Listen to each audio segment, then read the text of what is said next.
Mesdames, Messieurs, chers collègues, bienvenue pour ce conseil municipal extraordinaire du 7 juin 2015.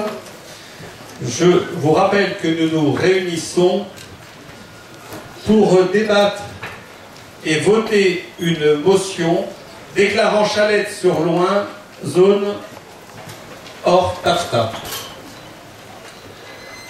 Je vais donc commencer par procéder à l'appel des conseillers municipaux. Éric Pépin. Présent.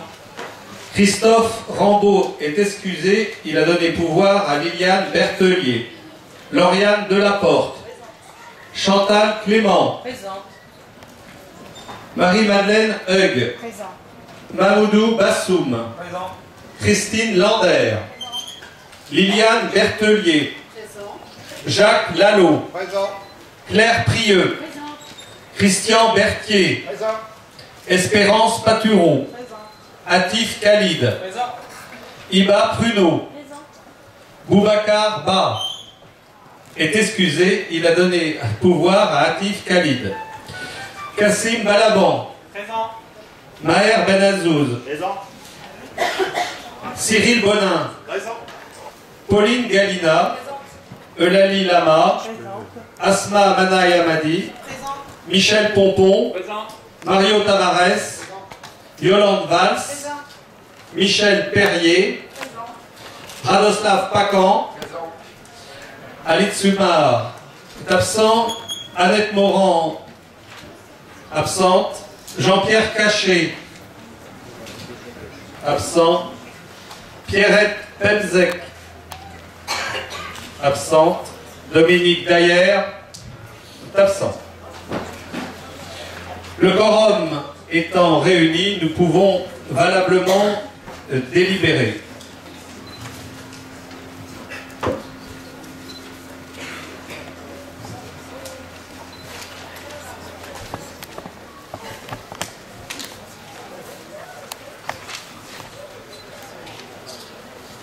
Mesdames, Messieurs, chers collègues, tenir un conseil municipal lors de la fête de Chalette ici au lac est un événement, mais je crois que le premier événement de cette séance, c'est la présence nombreuse du public qui va pouvoir participer, assister à ce conseil municipal. Je dirais que ça nous change un peu de nos habituels conseils municipaux à l'hôtel de ville. Et puis surtout, le deuxième événement, en dehors du sujet lui-même, mais on va avoir l'occasion d'en débattre pendant une heure, c'est aussi la possibilité au public dans la salle d'intervenir. D'un point de vue légal, je procéderai à des suspensions de séance, pendant le débat, afin de permettre au public d'intervenir. Je vous rappelle qu'en dehors de ces suspensions de séance, le public ne peut pas intervenir.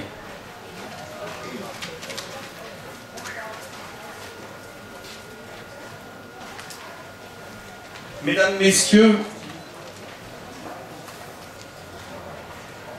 chers amis, chers collègues, un grave danger pèse sur notre pays et plus généralement sur les peuples d'Europe. Ce danger, c'est le grand marché transatlantique, appelé entre autres traité TAFTA, dont l'objectif est d'instaurer un vaste marché de libre-échange entre l'Union européenne et les États-Unis, allant bien au-delà des accords de l'Organisation mondiale du commerce, et pour lequel, le 14 juin 2013, la Commission européenne obtenait mandat de tous les États membres pour le négocier. Il est donc actuellement en cours de négociation à Bruxelles et aux États-Unis, dans le plus grand secret, par 70 personnes environ, dont la majorité est constituée de hauts fonctionnaires et technocrates. Heureusement, des fuites nous permettent d'avoir déjà un certain nombre d'informations nous conduisant nous conduisant à une large réflexion. Chers amis, si ce projet de traité aboutissait, c'est toute la vie économique, sociale et démocratique qui serait bouleversée et la vie de nos concitoyens qui en pâtirait. Car ce traité, c'est l'accélération du démantèlement de notre appareil industriel, du code de travail protecteur des salariés, du code de la sécurité sociale, sanitaire et environnementale. C'est la poursuite du démantèlement des services publics nationaux, de la santé, de l'éducation, du transport, de l'énergie, mais aussi des services publics locaux, notamment des services municipaux. Ce traité est donc dangereux, particulièrement pour les industriels français, mais aussi pour les salariés et les consommateurs, au seul profit des grands groupes industriels et financiers américains qui, depuis les paradis fiscaux où ils dissimulent leurs bénéfices, décident de l'avenir des nations et de leurs habitants. Outre une libéralisation considérable, ces accords prévoient deux mécanismes qui portent gravement atteinte aux principes démocratiques en réduisant le champ d'intervention et d'action des élus.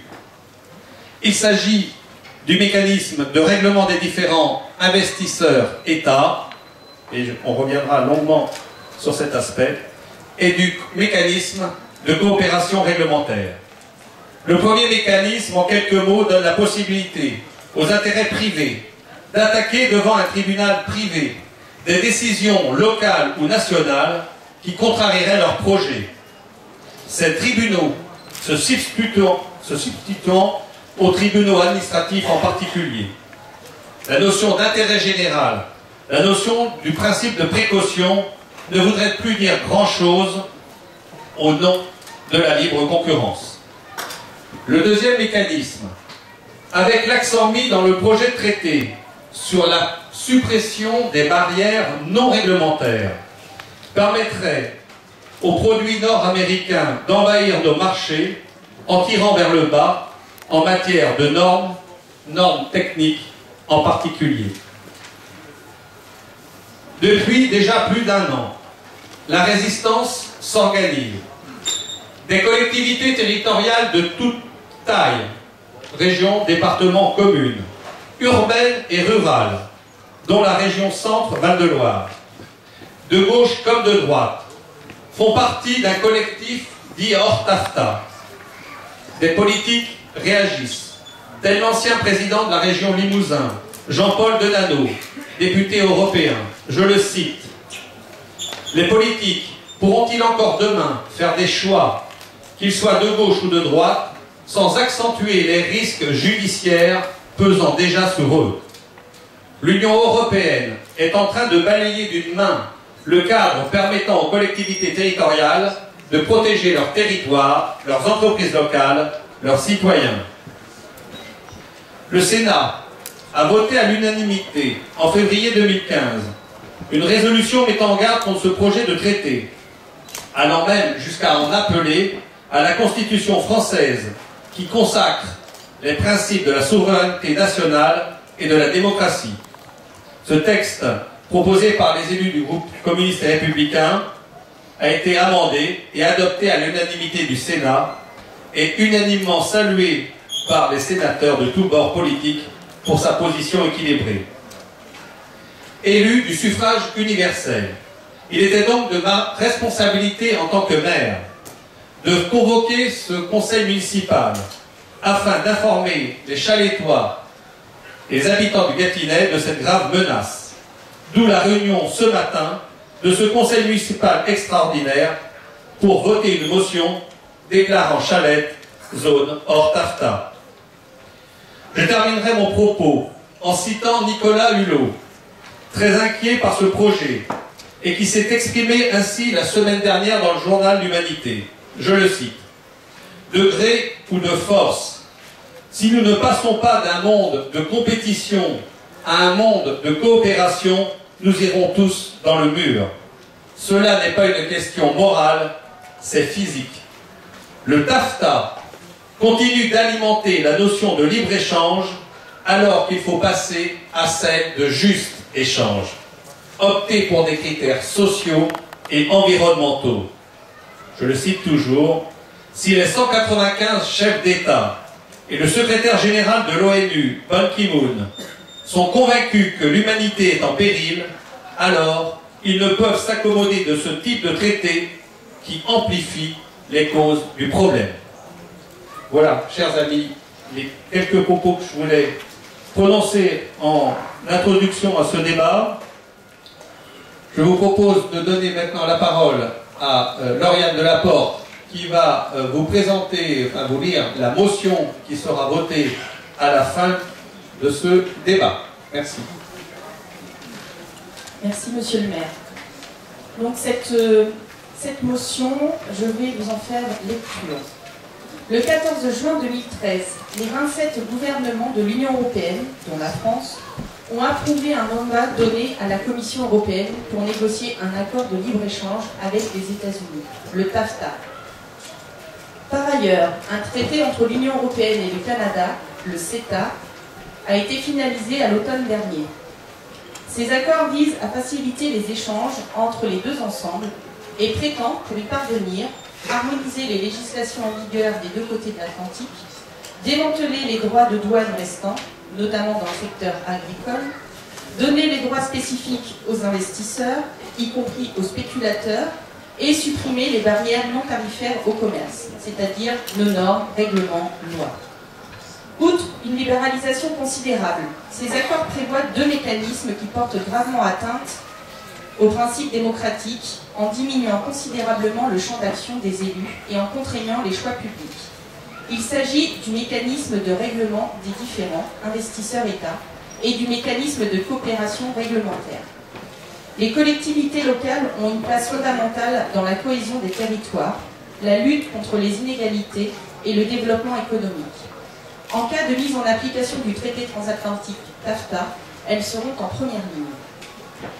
Le conseil municipal, considérant que, d'une part, les négociations ont lieu dans l'opacité la plus complète, qu'un contrôle démocratique suffisant des négociations tant à l'échelon européen que national et local ne peut donc être assuré, le manque de transparence rendant celui-ci impossible, que les citoyens et élus ne peuvent s'assurer que l'intérêt général soit protégé, mais que les lobbies d'affaires ont, eux, un accès privilégié aux négociations. D'autre part, les droits exclusifs accordés aux investisseurs affaiblissent la démocratie, que la proposition d'inclure un chapitre sur l'investissement contenant des règles de protection des investissements assorties d'un mécanisme de règlement par l'arbitrage des différends entre investisseurs et l'État donnerait aux investisseurs des droits exclusifs pour attaquer les États, alors que des décisions démocratiques prises par des institutions publiques, y compris les collectivités locales, seraient considérées comme ayant un impact négatif sur leurs profits anticipés. D'autre part, la création de structures et de procédures de gouvernance ayant pour l'objectif d'harmoniser les réglementations entre les deux rives de l'Atlantique, comme le Conseil de coopération réglementaire, ferait des traités transatlantiques des accords vivants constamment développés de manière opaque par des instances non élues et des représentants des intérêts économiques privés. Ces structures non démocratiques menacent des normes importantes protégeant l'intérêt général ou rendent les améliorations futures impossibles. L'accent mis sur la suppression des barrières non tarifaires et sur la convergence des régulations est utilisé pour promouvoir une course vers le bas en matière de normes, de règlements et de lois, dans le domaine environnemental, social et sanitaire. Les études d'impact économique promues par la Commission européenne promettent au mieux un bien-être très faible en termes d'emploi et d'investissement, mais que d'autres études prévoient des pertes très importantes pour les territoires, jusqu'à moins 130 000 emplois nets en France, des pertes nettes en termes d'exploitation, de PIB et de salaire, ainsi qu'une baisse des recettes fiscales de l'État engendrant une pression supplémentaire sur les financements des collectivités. Les services publics et nationaux ne sont en aucun cas exclus du mandat de négociation et que l'état actuel des pourparlers ne permet pas de vérifier qu'ils seront protégés. Les accords contiendraient des dispositifs rendant extrêmement coûteux le retour à une gestion publique d'un service d'intérêt général précédemment privatisé, ainsi que la création de nouveaux services publics. L'impact sur l'agriculture de la suppression des droits de douane agricole conduira à une baisse du niveau de vie des paysans et agriculteurs, à une disparition toujours plus rapide des petites et moyennes exploitations et à une désertification accrue des zones rurales. L'impact des petites et moyennes entreprises risque d'être fortement négatif, que les dispositions de l'accord ne permettront plus aux collectivités locales de soutenir les acteurs économiques locaux via des soutiens directs, subventions, ou l'inclusion de critères sociaux et de qualité environnementale dans leurs achats et demandes de prestations. Entendu ces explications et après délibéré, le conseil municipal se propose donc aujourd'hui de refuser toute tentative d'affaiblir le cadre réglementaire national ou européen en matière d'environnement, de santé, de protection des salariés et des consommateurs, la logique de mise en concurrence des territoires et des citoyens et des PME sans aucune protection et sauvegarde adéquate, refuse également l'érosion de ses capacités d'organisation et de régulation du développement économique local dans l'intérêt général. Le conseil municipal demande donc l'arrêt des négociations du traité transatlantique et la diffusion immédiate de tous les éléments de la négociation en cours. Il demande le rejet de l'accord UE-Canada, donc le CETA, et il demande l'ouverture d'un débat national impliquant la pleine participation des collectivités locales et des citoyens sur les risques portés par la politique commerciale de l'Union européenne et de la France. Et enfin, le conseil municipal déclare symboliquement la commune de Chalette-sur-Loing, zone hors TAFTA et hors CETA.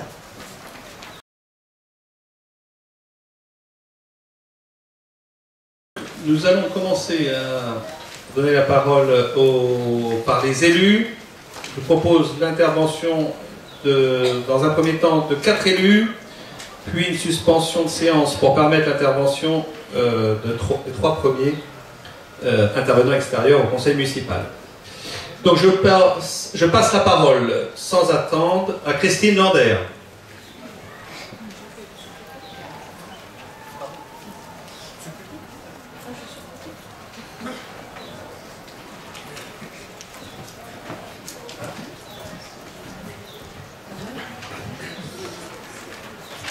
Pour la démocratie, nous devons dire stop TAFTA.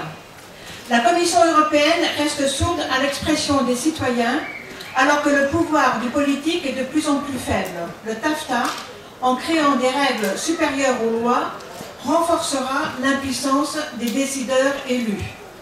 On a eu un exemple significatif avec la gestion des critiques des adversaires du projet de traité visant à instituer un grand marché transatlantique, GMT, ou Transatlantic Free Trade Agreement TAFTA, ou en français le PTCI, Partenariat Transatlantique de Commerce et d'Investissement, ou enfin TTIP, Transatlantic Trade Investment Partnership, entre l'Union européenne et les États-Unis. L'accord créera une nouvelle institution euro-américaine qui affaiblira les parlements et les collectivités. Il mettra en place des tribunaux privés au service des multinationales qui pourront contourner la justice, attaquer les lois qui les dérangent et obtenir des milliards de compensations. Le message du TAFTA est clair, la démocratie n'est pas compétitive. Depuis des décennies, les gouvernements négocient en secret des accords de libre-échange et d'investissement. Ces accords sapent nos droits, détruisent l'emploi et l'environnement dans le seul intérêt des multinationales. Mais sur tous les continents, les mobilisations s'amplifient pour dénoncer ces traités de multinationales et promouvoir la justice sociale et écologique. La Commission de Bruxelles a organisé une consultation de mars à juillet 2014 sur Internet. Les internautes pouvaient donner leur avis sur les liens entre le tribunal d'arbitrage et les tribunaux des États membres, l'expropriation, le traitement réservé aux investisseurs, etc. Il s'agissait en fait pour la Commission de montrer que ce traité ne se faisait pas en cachette, mais se faisait en lien avec la société civile. Plus de 90% des 150 000 internautes, principalement d'Autriche, d'Allemagne et du Royaume-Uni, ont exprimé leur hostilité à ce mécanisme. La plupart des participants ont vu dans ces tribunaux arbitraux une menace pour la démocratie et la conduite des politiques économiques. La Commission a fait fi des réponses. Et pourtant, le traité de Lisbonne, pour offrir des éléments de démocratie directe à des citoyens, prévoit une démarche d'initiative citoyenne où plus d'1 million de citoyens de 24 pays et 320 organismes non gouvernementaux ont signé une pétition en moins de 2 mois. Cette dernière réclamait un moratoire des négociations sur le traité TAFTA et la remise en cause du traité équivalent avec le Canada. Mais la Commission, moyenne d'un argutie juridique, a expliqué que la pétition peut être recevable qu'à condition de porter sur un acte légal de l'Union et non sur un mandat de négociation. De ce fait, le souci de plus d'1 million de concitoyens peut être liquidé à peu de frais. Pétition, consultation, référendum ne trouvent grâce aux yeux de la Commission.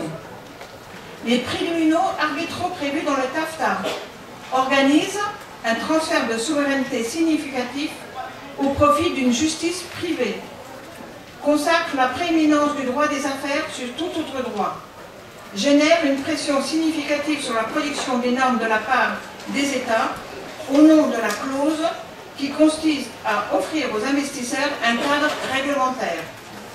Ce traité nous concerne tous, comme toutes les collectivités locales et nationales. Le TAFTA ne vise pas la libre circulation des marchandises entre les USA et l'Europe, déjà pratiquement acquise, ni la libre circulation des idées qui permet de profiter même des théorèmes et des gènes. L'objectif fondamental est qu'il permettrait de limiter le droit pour l'Union, pour un pays ou pour une collectivité locale comme Chalette, de voter des lois ou délibérations sur les questions sociales, environnementales ou de protection de consommateurs. D'harmoniser les normes sociales comme la protection des salariés, environnementales comme le gaz de schiste ou les OGM, etc., perçues comme des entraves au commerce. Les promoteurs de cet accord ne sont d'ailleurs pas tant les États que des lobbies des multinationales. Il est clair que cette harmonisation se fera par le bas. Les prérogatives des tribunaux d'arbitrage prévues dans l'accord peuvent s'exercer sur des collectivités territoriales de quelque nature que ce soit, municipalités incluses. Exemple, une entreprise qui estimerait qu'une décision d'élu limite ses espérances de profit pourrait en demander dédommagement auprès d'une cour commerciale, alors qu'aujourd'hui, elle ne peut qu'en appeler au droit public, qui est le tribunal administratif. Cela concernera entre autres les cantines scolaires et les appels d'offres pour tous travaux entrepris par la ville. Est-ce que les élus de Chalette n'ont pas à se préoccuper d'un contexte politique qui dépasserait les murs de leur ville? Ce projet discuté avec et pour les multinationales est une menace extrêmement grave pour nos droits sociaux, écologiques et démocratiques, car il donnerait aux grands groupes privés des droits extravagants pour exploiter les peuples et la nature. Les régimes de retraite, les régimes complémentaires, la CRAM, la GIRC, l'ARCO, seront mis en difficulté par des compagnies privées sous prétexte de concurrence déloyale. Les services publics, comme l'éducation nationale, écoles, collèges, lycées, universités, la santé, les hôpitaux, et les transports, l'énergie, l'eau, soient privatisés. Que l'État ou la municipalité du Chalette puisse être attaqué, doivent payer de lourdes amendes à une entreprise si une de leurs décisions nuit au profit de celle-ci. Que les marchés soient envahis par des produits américains à base d'OGM, de la viande aux hormones, des poulets traités au chlore, des graines OGM imposées par Monsanto. Que la concurrence lamine l'agriculture paysanne bio et de proximité. Que l'on exploite les gaz de schiste, que l'harmonisation des normes environnementales se fasse, ne les rendant encore moins contraignantes. Mais la Commission reste sourde, comme si l'opposition massive des citoyens européens qui se sont exprimés n'existait pas. Elle continue à vouloir imposer la prééminence du droit des affaires, les citoyens s'en inquiètent. Si ce traité est signé, ce sera un grand changement dans les processus de prise de décision. Les décisions seront rendues par un panel composé d'arbitres intéressés financièrement, des juristes issus du monde de l'entreprise. Selon la Commission européenne, les tribunaux nationaux manqueraient d'indépendance. L'accord du libre-échange du TAFTA, qui est en cours de négociation entre l'Union européenne et les États-Unis, fait courir un danger extrêmement sérieux à la démocratie. Merci. Merci. Bien, je passe la parole à Marie-Madeleine Hug.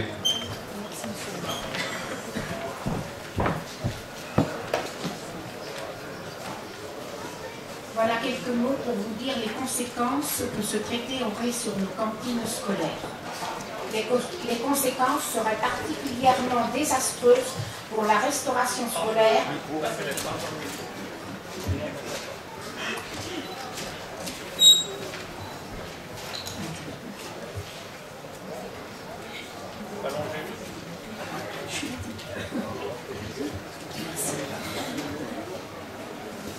Les conséquences seraient particulièrement désastreuses pour la restauration scolaire, avec la suppression du tarif social, perte d'autonomie pour notre ville dans les choix de nos fournisseurs et de leurs produits. Le risque existerait d'avoir dans les assiettes de nos enfants des viandes aux hormones ou du bétail cloné, des poulets chlorés, des OGM. Dans l'Union européenne, c'est interdit, mais les intérêts des entreprises sont clairs. Par exemple, le Conseil états-unien des producteurs de porc a déjà déclaré qu'il n'accepterait aucun accord qui continuerait d'interdire un traitement hormonal à grande échelle. Les États-Unis n'ont jamais adhéré au Grenelle de l'environnement. Tout ça au détriment de la santé publique, avec des différences de tarifs dans les écoles.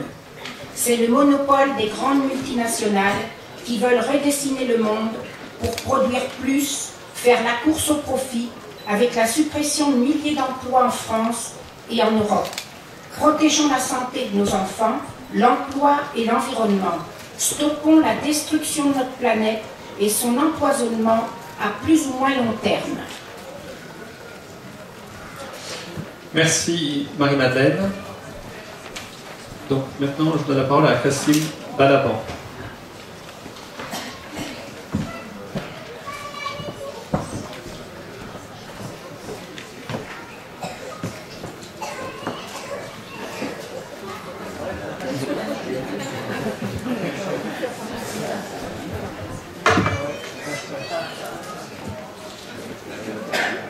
Chers camarades, chers collègues, je voudrais vous avertir. Pour la liberté, l'égalité, les hommes de demain, qui sont aujourd'hui nos enfants. Oui, chers amis, je vous avertis pour nos enfants, qui sont à l'école élémentaire ou à la crèche.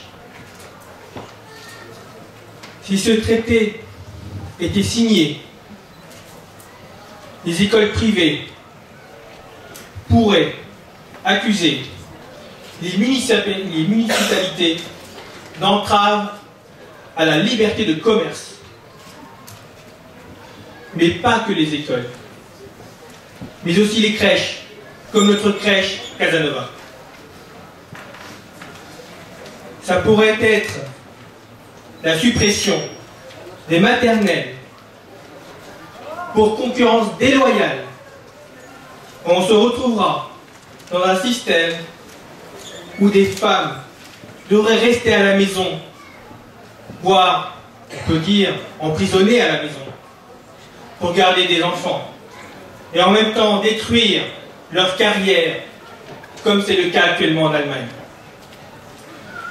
Les enfants pourraient être dans des écoles privées, et surtout sectaires. Des écoles chrétiennes, religieuses, tout simplement, disons. Mais surtout pour des personnes aisées, car nous n'aurons plus les moyens d'envoyer nos enfants dans les écoles.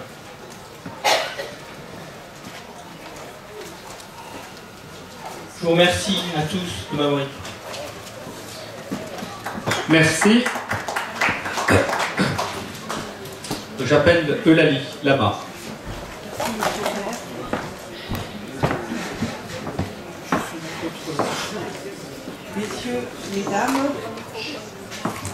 Messieurs, mesdames, me tâche Messieurs, mesdames, le TAFTA, vous n'en aviez pas entendu parler. C'est normal car ce projet de traité se négocie dans la plus grande discrétion. Aucune consultation des peuples, ni même les parlements nationaux ne sont consultés si nous ne l'imposons pas. Et le silence des médias est accablant. Pourtant, le TAFTA représente de nombreux dangers et son application a un changement radical de nos vies. Le but de ce traité transatlantique, c'est donc de créer un immense espace de libre-échange réunissant les États-Unis et l'Union européenne au sein d'un même marché. Condition nécessaire pour que ce marché devienne réalité. Les dernières barrières douanières existantes seraient tout simplement supprimées. Mais plus encore, ce sont toutes les normes sanitaires, environnementales ou encore sociales qui seraient mises en cause. Par exemple, il renforcerait la pression à la baisse sur les retraites par répartition qui pourrait être démantelée, l'aide à la personne, la sécurité sociale, les services publics de santé. En effet, la mise en place d'un espace de libre-échange signifie la libre concurrence entre les acteurs du marché. Pas de préférence nationale ou locale. Donc, imaginons que votre mairie passe un appel d'offres pour la fourniture de nos restaurants Foyer Marlin et Duclos. Et imaginons que votre municipalité, soucieuse du bien-être de nos retraités et de nos aînés, décide d'intégrer des critères sanitaires dans son appel d'offres. Pas d'OGM, par exemple. Ne serait-ce pas la critère de la concurrence déloyale? Quelle abomination! Votre municipalité vient de léser les intérêts des grands groupes agro-industriels américains. Ça ne peut pas durer. Au tribunal. Et c'est drôle. Et cela devient drôle. Votre municipalité est attaquée par un grand groupe américain qui considère que ses intérêts ont été bafoués et qui va juger cette affaire. Eh bien, ce sera un grand groupe d'arbitrage. Oui, vous l'avez bien entendu, un arbitrage privé. Ce système est déjà en place dans le cadre de l'ALENA. L'ALENA veut dire accord de libre-échange. Cet accord de libre-échange qui réunit le Canada, les États-Unis et le Mexique. Et si on regarde en détail les conséquences de l'arbitrage privé, chaque fois qu'une entreprise américaine a attaqué en détail, les conséquences seraient très graves. L'État canadien, elle a eu gain de cause à chaque fois qu'elle a été attaquée. Ces systèmes d'arbitrage privé permettent à la grande multinationale de piller les États en réclamant des dommages-intérêts colossaux dès qu'un État entreprend une action, quel que soit au service de l'intérêt général. Les conséquences de cette régulation totale seraient immenses et toucheraient à absolument tous les aspects de notre vie quotidienne. Quid des services publics? Quid de nos normes environnementales? Quid de nos OAC? Quid de nos exceptions culturelles? Quid de nos services de défense des consommateurs? La liste des applications peut s'étendre à l'infini. Et c'est ce bouleversement sans précédent de nos vies qui se négocie dans notre dos, dans l'opacité la plus totale.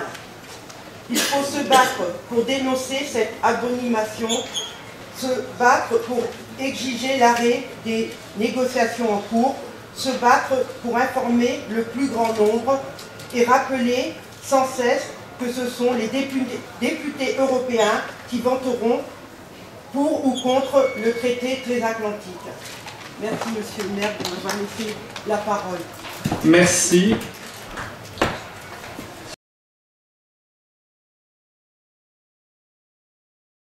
Donc, je vous propose, après ces premières interventions d'élus municipaux, de prononcer une suspension de séance afin de donner la parole à 3 intervenants extérieurs.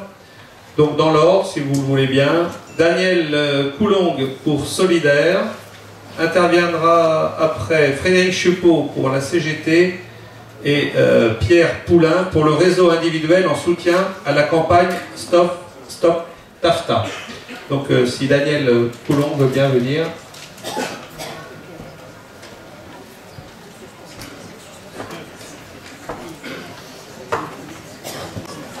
En étant retraité de l'éducation nationale dans une union interprofessionnelle de syndicats, je n'ai pas la prétention de parler au nom de tous les syndicats.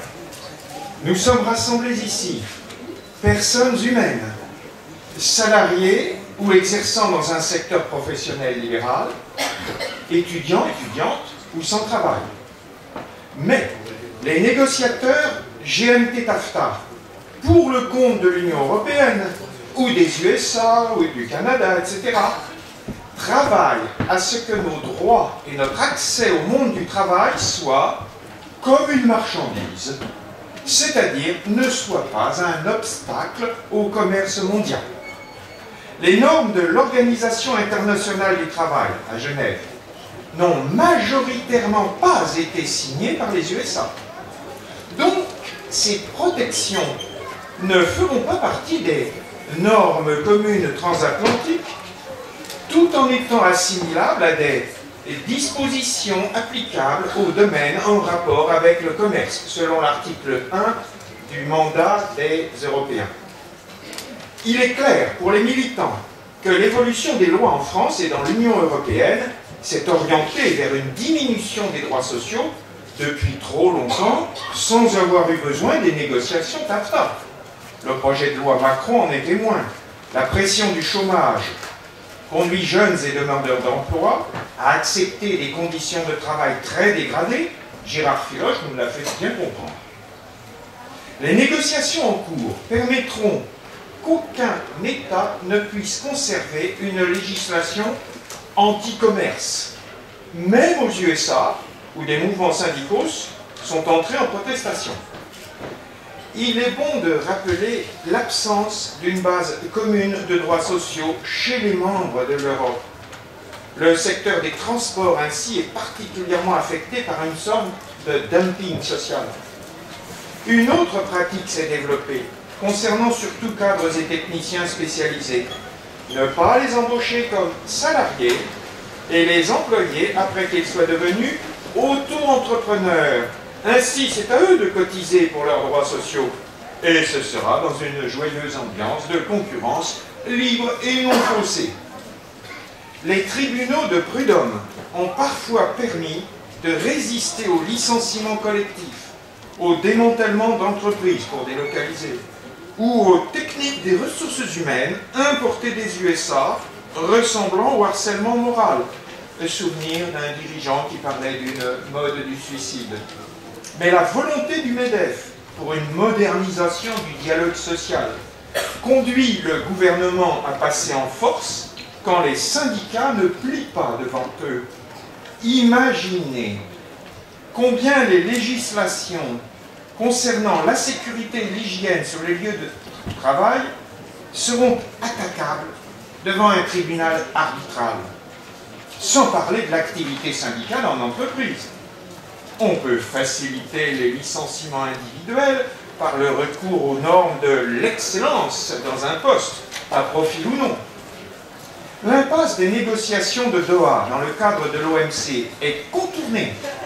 Les 2/3 du commerce mondial des services sont concernés dans les domaines suivants: santé, éducation, transport, banque, services d'audit et comptabilité, logistique, assurance, poste et télécommunications, recherche, etc. L'objectif de libéralisation est d'empêcher toute intervention publique, État ou collectivité locale.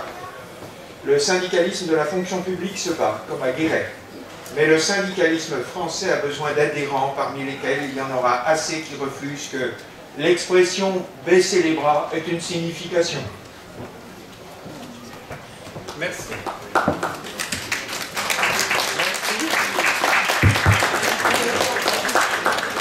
Bien, si... Donc je donne la parole à Presse Solidaire, à Frédéric Chupot pour la CGT.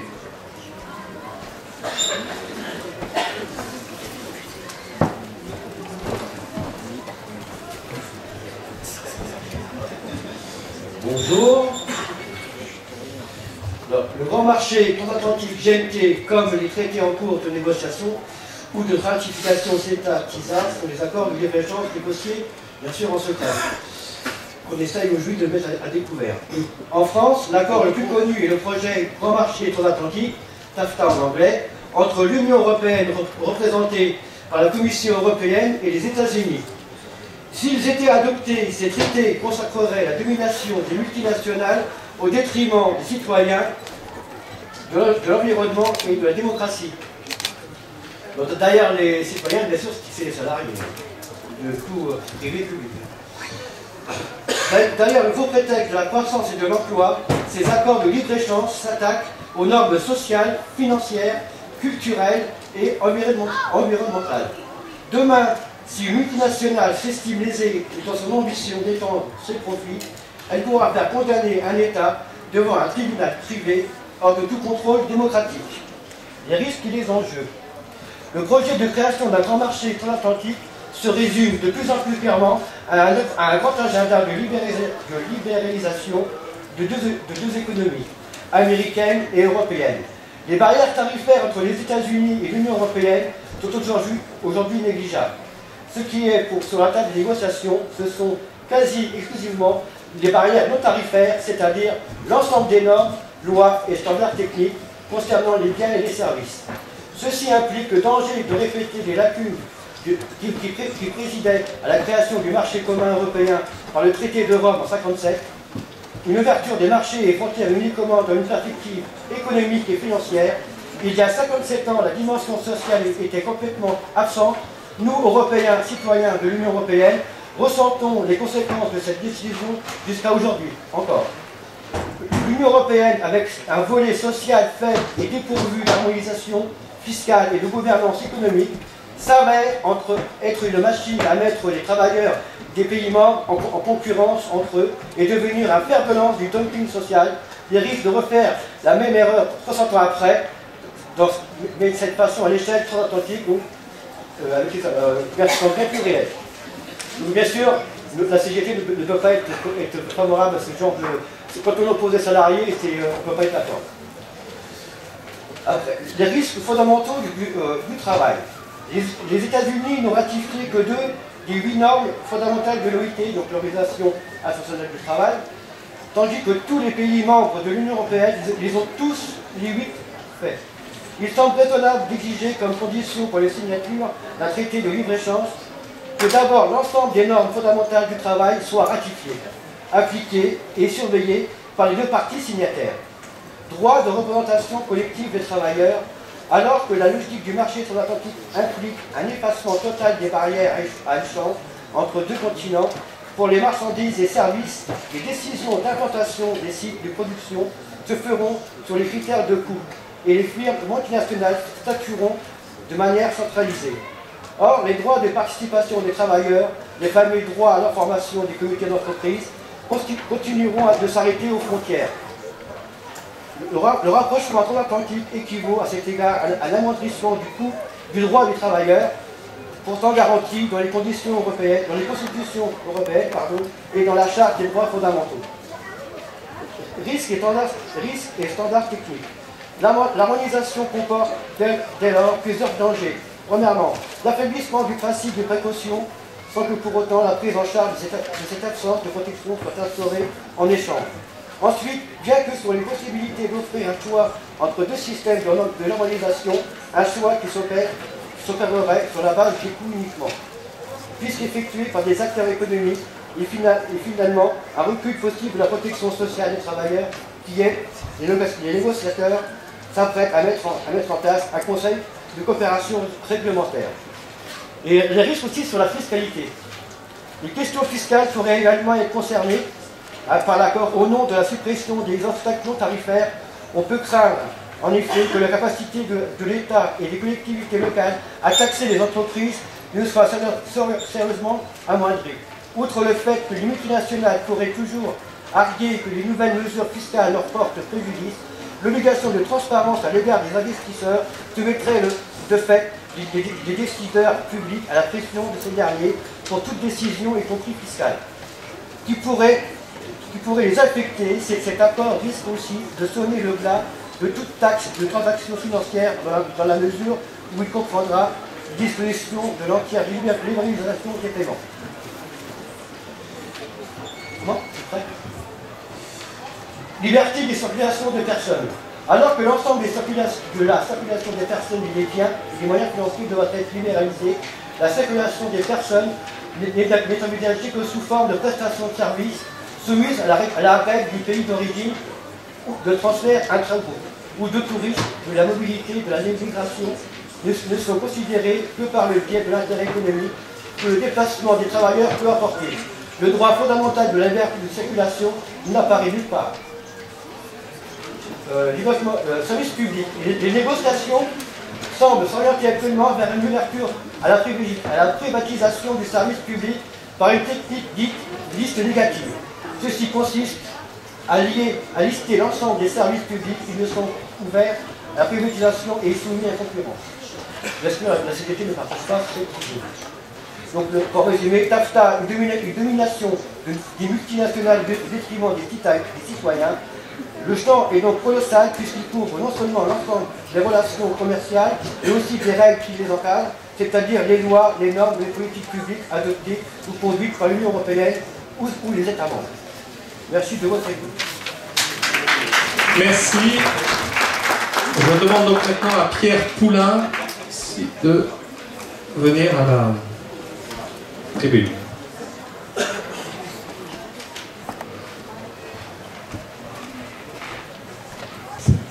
Oui, alors moi je voudrais juste vous parler des tribunaux d'arbitrage.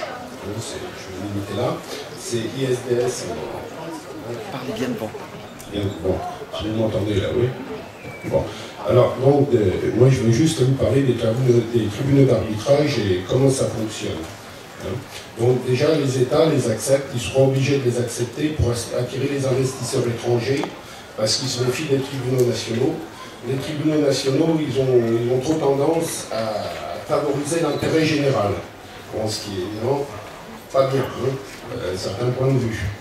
Alors ces tribunaux d'arbitrage, vous allez voir, c'est très démocratique, ils siègent à huis clos. Un tribunal conventionnel, l'audience est publique. Ben là, non. Les dossiers, ils sont confidentiels, c'est-à-dire que vous ne savez même pas que ça a lieu, le jugement. Alors, les membres de l'ISDS, ils n'ont aucune hiérarchie. C'est des avocats, ils n'ont aucune hiérarchie. Un tribunal, donc leurs décisions, elles sont définitives, personne ne peut revenir dessus. Il n'y a pas d'appel. Un tribunal normal, vous avez toujours une cour d'appel, là, il n'y en a pas. C'est tout à fait hors norme. Et alors, ils ne tiennent pas compte de jurisprudence non plus. La jurisprudence, c'est l'interprétation de la loi par un juge, c'est-à-dire qu'on doit rendre à peu près toujours le même jugement sur les mêmes faits.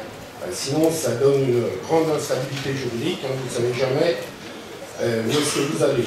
Par exemple, en 2013, il y a deux tribunaux ISDS qui ont rendu deux décisions totalement contradictoires sur un nombre de dossiers. Le premier a condamné le Guatemala à payer une compensation de 21 millions de dollars à l'américain TECO pour avoir baissé trop brutalement les tarifs réglementés de l'électricité. Et puis le second jugement a signifié à l'espagnol Iberdrola, qui s'estimait incompétent, à prendre en charge des questions de loi intérieure. Alors, les décisions arbitrales, ce qui est grave, c'est qu'elles peuvent remettre en question la suprématie des décisions judiciaires classiques. C'est-à-dire que bon, un tribunal arbitral, si c'était un arrangement amiable, et puis si on n'est pas d'accord ou qu'on trouve que ça ne va pas on va devant un tribunal conventionnel, bon, ce serait logique, hein, ce serait ce qui se passe habituellement, mais là c'est l'inverse. Hein.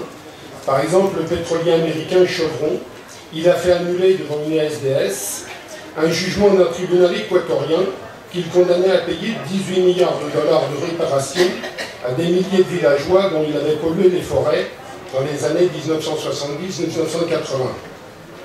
Bon. Alors, la composition des structures ISDS, ça la rend très attractive pour les multinationales. Hein, parce que les magistrats, les juges, enfin, les magistrats des tribunaux conventionnels sont des fonctionnaires. Hein. Il leur est interdit de percevoir de l'argent, des émoluments de particuliers. Par contre, les trois arbitres qui composent les tribunaux arbitraux, c'est des avocats la plupart du temps. Hein, c'est des juristes. Alors, l'un est choisi par le plaignant. Alors, le plaignant, c'est toujours le multinational. Hein. Un État ne peut pas attaquer un multinational, mais c'est toujours dans ce sens-là. Hein. Alors, l'autre est choisi par l'État, ou la communauté territoriale incriminée. Hein, c'est un département, ça peut être un département ou une commune. Hein. Et puis, le troisième, il fait l'objet d'un consensus. C'est-à-dire qu'on est d'accord pour le choisir. Et puis, si on n'est pas d'accord, on fait appel au CIRDI. Le CIRDI, c'est le Centre international pour le règlement des différends relatifs aux investissements. Alors, devinez ce que c'est. C'est une des branches de la Banque mondiale. Alors, ces avocats, donc, ils peuvent jouer le rôle d'arbitre un jour, puis le lendemain, ils peuvent être amenés à représenter l'un des plaideurs. Donc, on leur sympathie. Hein. C'est souvent proche des investisseurs, parce que c'est eux qui sont en mesure de les payer au plus fort. Hein. Vous imaginez une petite commune, face à une multinationale, qui est-ce qui a les capacités financières les plus grandes? Alors, il y a même le danger, c'est que certains cabinets d'avocats vont inciter les multinationales, les investisseurs, à entreprendre des actions en justice contre les États. C'est leur fonds de commerce, et ça leur rapporte à peu près, bon, c'est des procédures qui sont souvent longues, hein, mais ça leur rapporte à peu près 6 millions d'euros. Hein. Donc ça vaut quand même le coup. Alors, la multiplication des plaintes, ça va avoir des effets pervers. Hein, parce que les collectivités territoriales ou les États, ils vont être très prudents, voire timorés dans la gestion de l'environnement, des réformes sociales, de la santé. Et puis la menace ou la possibilité d'un procès, ça va les décourager. Il y a deux exemples. Le cigaretier Philip Morris, il a déposé une plainte contre l'État australien qui a voté une loi instaurant le paquet neutre. Alors Philip Morris, il s'estimait lésé, il ne pouvait pas avoir son petit logo sur le paquet, et puis c'est moins attractif. Hein. Mais il ne pouvait pas attaquer directement l'Australie, il n'y a pas de contrat, il n'y a pas de traité entre l'Australie et les États-Unis. Alors il a employé, il était bien conseillé, hein, et il a employé une stratégie du passager clandestin. C'est-à-dire qu'il a une filiale à Hong Kong, et donc Hong Kong a un traité avec l'Australie. Sa filiale de Hong Kong, c'est elle qui a déposé plainte contre l'Australie pour faire retirer le paquet neutre et puis au passage demander une compensation financière. Alors le jugement n'a pas été rendu encore, hein, mais suite à cette plainte, la Nouvelle-Zélande, qui a également un traité avec Hong Kong, elle a décidé de la suspension de la mise en place du paquet neutre parce que, en attendant que la décision soit rendue. Hein. Le deuxième exemple, c'est en Allemagne, l'autorité environnementale de Hambourg a accepté en 2010 de revoir à la baisse ses exigences écologiques lors de la construction d'une centrale à charbon, en échange de l'abandon de la plainte de l'entreprise suédoise Vattenfall qui réclamait 1,4 milliard d'euros. Alors, les derniers traités, on a été plus loin maintenant, ont même introduit la notion d'attente légitime des investisseurs, ce qui peut conduire à indemniser des entreprises pour des profits futurs non réalisés à cause d'une décision politique. Hein. On pense qu'on va pouvoir gagner des sous, on ne peut pas, bon, il n'y a rien de fait, mais alors actuellement, suite aux différents, parce qu'on parle du TAFTA, on parle du CETA, il y en a plein des traités déjà, hein. Dans le monde, il y a 568 cas de plaintes d'investisseurs contre les États. Alors vous allez voir, écoutez bien les motifs, vous allez voir que c'est très... Il y a Veolia en Égypte contre l'augmentation du salaire minimum légal. Hein, parce qu'on n'emploie des Égyptiens, donc il faut les payer plus. Il y a Metalclad au Mexique contre l'interdiction de dépôt de produits toxiques dans une zone de captage d'eau potable. Il y a Piero Foretti, en Afrique du Sud, contre l'indemnisation des victimes de l'apartheid. Il y a Agonel Purani en Bolivie, contre la déprivatisation de l'eau. Il y a toujours Vattenfall en Allemagne, contre la sortie du nucléaire. Il y a Lone Pine au Québec, contre l'interdiction d'exploitation du gaz de schiste. Alors, en janvier 2015, il y a l'ONG des Amis de la Terre qui a publié un rapport qui estime à 1,3 milliard d'euros l'ensemble des pénalités payées par les pays européens à l'issue d'une ESDS depuis 1994, et à plus de 3 milliards en comptant les frais de justice et les règlements amiables. Le tout sur la seule moitié des sentences rendues publiques, parce que ce qui n'est pas rendu public, évidemment, on ne sait pas. Alors, il est à craindre que si le TAFTA avec les États-Unis et le CETA avec le Canada ne soit ratifié, le nombre des plaintes explose en Europe.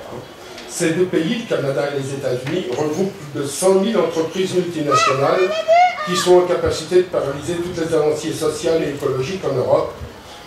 Leurs plaintes, vous avez compris, elles vont toujours à l'encontre de l'intérêt public. Merci.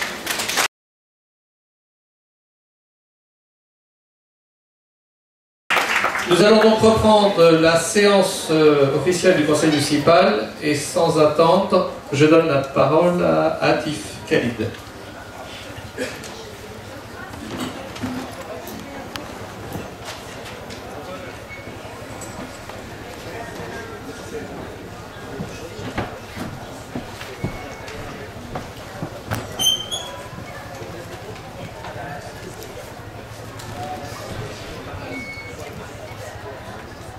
Bien, bonjour tout le monde.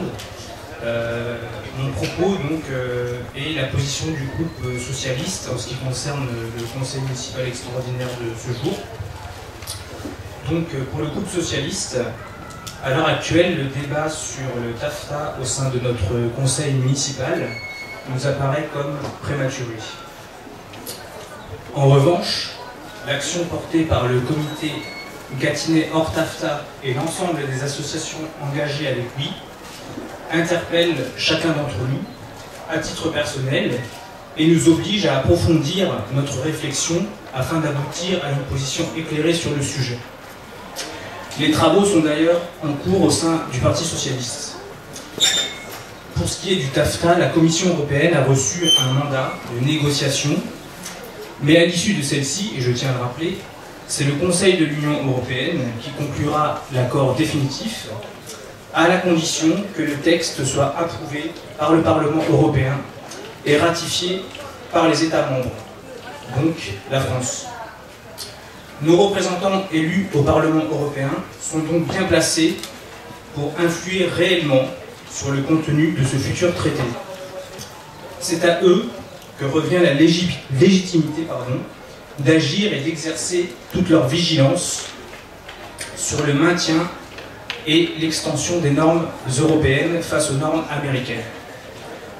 Leur action, et nous en sommes conscients, devra porter en particulier sur l'élimination des OGM, le respect de la sécurité alimentaire, la préservation de l'environnement avec un refus sans concession de l'exploitation des gaz de schiste, et enfin la question du droit des États face au droit des multinationales.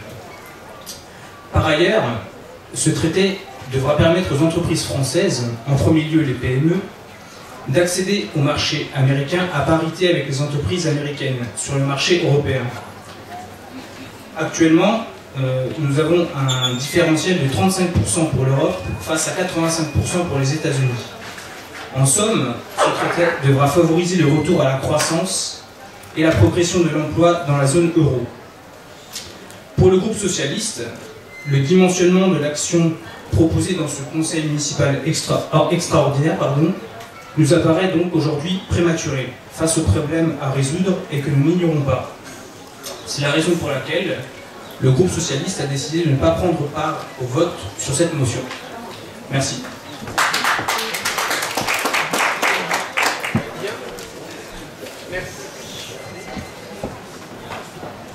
Un, deux. Bien, je donne la parole maintenant à Espérance. Mamoudou se prépare également et vous essayez de faire court.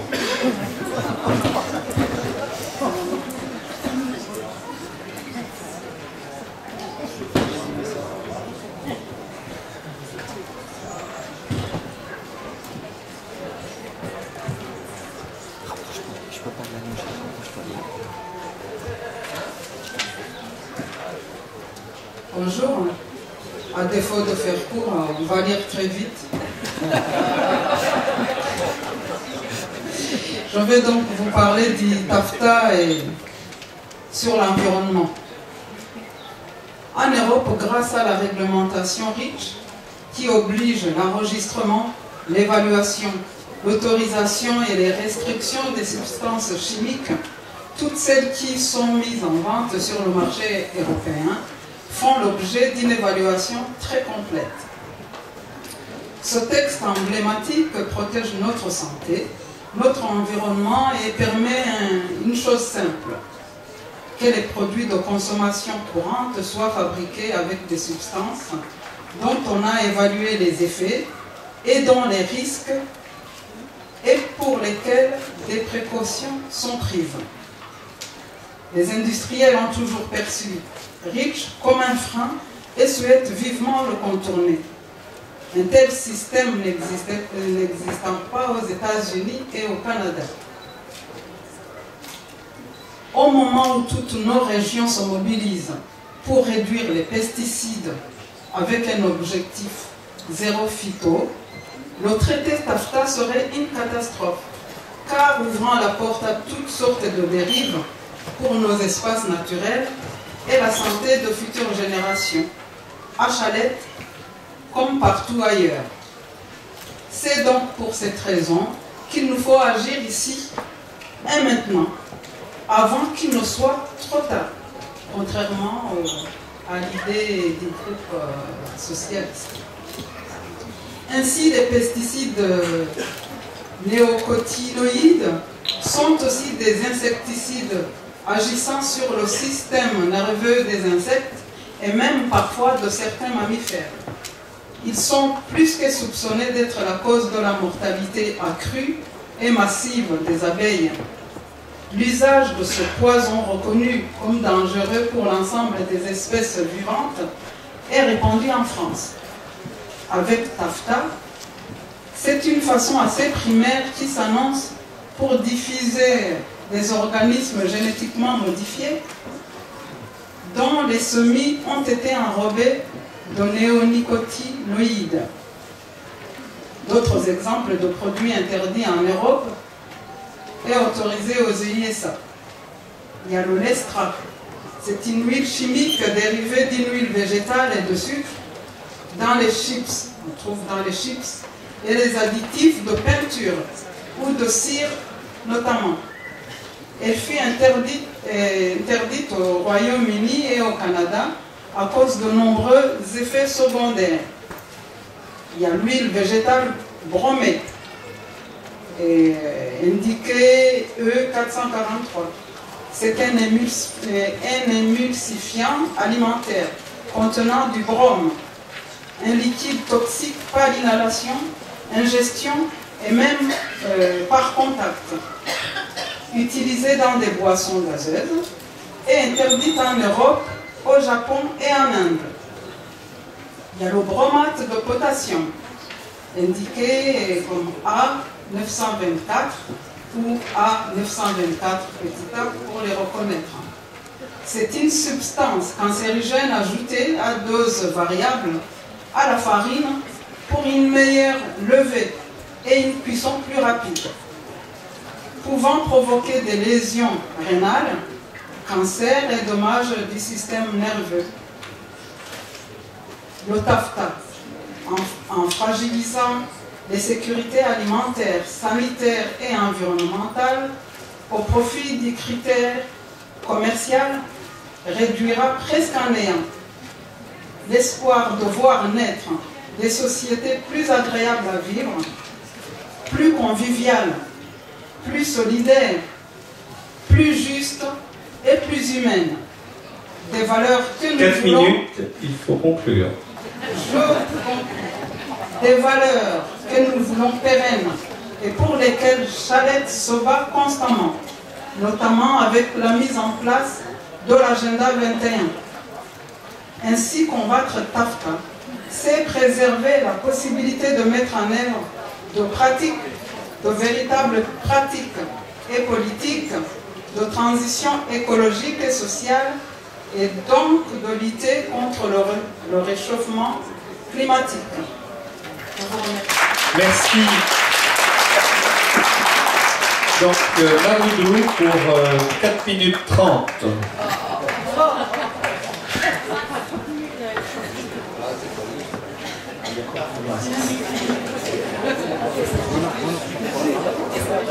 Ça va aller plus vite comme ça. Alors, TAFTA, qui signifie Transatlantic Free Trade Area. Ça veut dire l'esclavage moderne, tout simplement.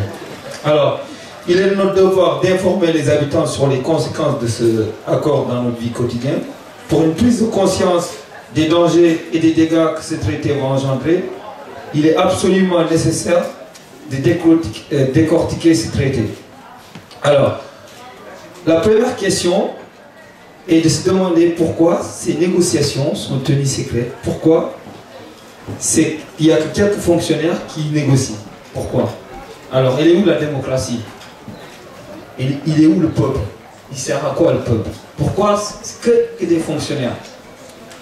Alors, je vais vous lire juste un article, l'article 23, qui traite la libéralisation et la protection des investissements et qui enlève aux juridictions officielles au profit d'instances privées d'arbitrage. Il y a quelqu'un qui a intervenu tout à l'heure sur ces instances d'arbitrage privé. Donc le pouvoir de trancher aux différends entre firmes privées et pouvoir public. Lorsqu'une firme privée estime qu'une législation ou une réglementation va à l'encontre de la libéralisation et de la protection de ses investissements précise, que toutes les autorités et entités infranationales, comme l'État ou les municipalités, devraient se conformer efficacement aux dispositions du chapitre de protection et des investissements du présent accord. Qu'est-ce que ça veut dire? Là, on assiste à donner plus d'argent aux investisseurs, aux riches, et les pauvres resteront pauvres. C'est l'objectif en fait, c'est cela que ça signifie. C'est-à-dire aujourd'hui, une réglementation municipale pourrait être attaquée devant une instance d'arbitrage. Si un investisseur privé considère qu'il y a une limitation de son droit d'investir ce qu'ils veulent, quand ils veulent, où ils veulent, comme ils veulent, et d'en tirer les bénéfices qu'ils veulent. Donc c'est la liberté pour plus de profit. Voilà l'accord. Liberté pour plus de profit. Au dépit de qui? De la population, des pauvres. Alors, là on a parlé au niveau d'urbanisme, on peut parler au niveau des emplois. Quant au métier, au développement de nos emplois en France, l'emploi industriel en particulier est déjà mis à mal par la mondialisation sauvage, sans règles. Et quand les grands groupes, pour toujours, puissent augmenter leurs dividendes, des actionnaires délocalisent les industries d'un pays à un autre sans se conformer à aucune règle, sans respecter les conditions de travail. Donc là, on voit bien où va nous amener cet accord. Donc, plus de délocalisation, pas de respect des salaires, et le code du travail en France pourra être contesté devant l'arbitrage État privé, tout simplement. Alors, on a parlé justement de cet arbitrage État privé, donc c'est une justice à géométrie variable, et en même temps, ils sont jugés partis. Ils sont à la fois jugés partis, parce que les avocats qui défendent peuvent se retrouver de l'autre côté. Donc, elle est où la logique là-dedans? Alors, on a donné des exemples tout à l'heure, donc je vais les citer. Donc, justement, grâce à des mécanismes similaires, des entreprises européennes ont déjà engagé des poursuites contre l'augmentation des salaires minimums en Égypte, on l'a vu. En Australie, en Uruguay, les géants de la cigarette, Philip Morris a assigné ces deux pays devant le tribunal spécial suite à des législations anti-tabac jugées trop contraignantes. Alors au Canada, la multinationale Leon Peel, exploitant le gaz de schiste, demande 250 millions de dollars de réparation. 250 millions de dollars. C'est énorme. Aux États-Unis, 4 millions de dollars ont été versés aux multinationales en compensation des mesures décidées par l'État fédéral, comme l'interdiction des produits toxiques. Il faut conclure. Il est où le respect des conditions de travail? On ne respecte pas les conditions de travail. Donc, pour résumer, TAFTA, c'est plus de liberté pour les patrons et les pauvres resteront pauvres. Merci. J'appelle à la barre Monsieur Pacan.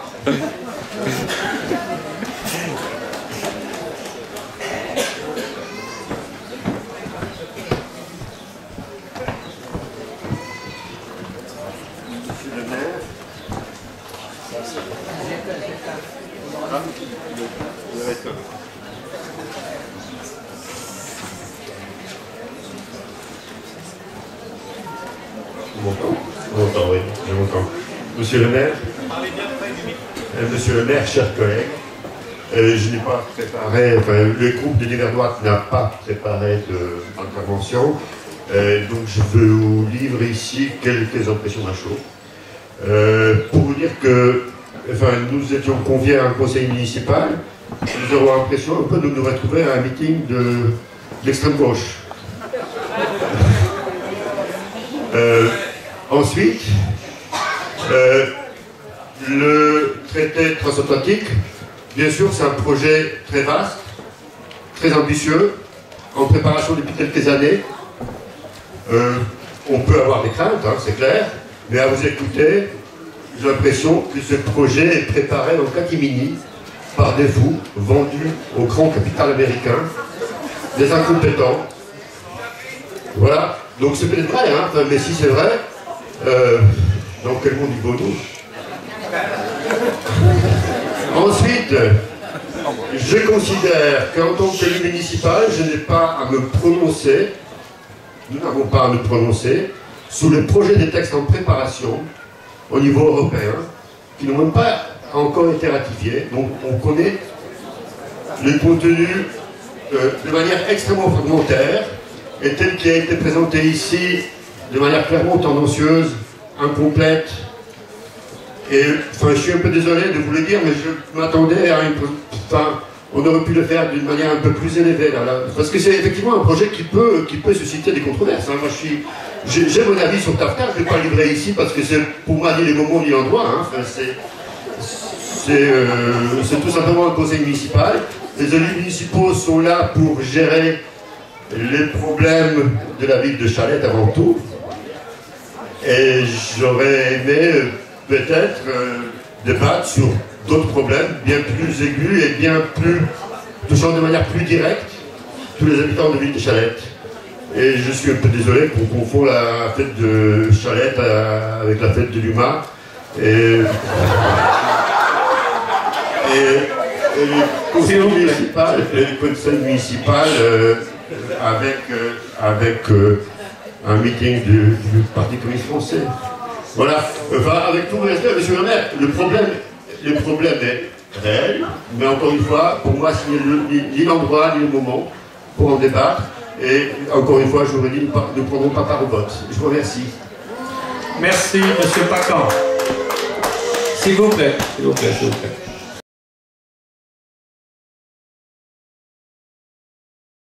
Bonjour mesdames, messieurs, et merci au conseil municipal de m'avoir invité pour Attaque 45 et Loiret sans OGM. 30 ans de libre-échange acharné au profit unique des multinationales. Depuis 30 ans, sous la pression permanente des multinationales et de leurs lobbies, les gouvernements et les institutions internationales s'acharnent à faire sauter toutes les réglementations qui garantissent les droits sociaux, la sécurité sanitaire, la protection environnementale. Les outils utilisés pour y parvenir sont des traités favorisant le libre-échange, c'est-à-dire, pour parler clairement, la circulation débridée, hors contrôle démocratique, des capitaux et des marchandises. Ce sont les années 80 qui voient arriver cette vaste agression.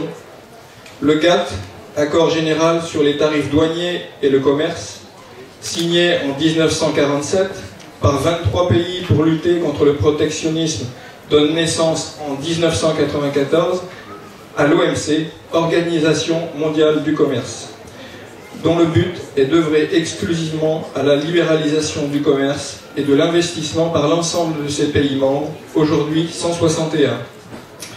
Longtemps dirigé par le français Pascal Lamy, l'OMC se dote d'une arme cruciale, l'organisme de règlement des différends, qui peut condamner les États souverains à des sanctions commerciales pour leur imposer des modifications de législation.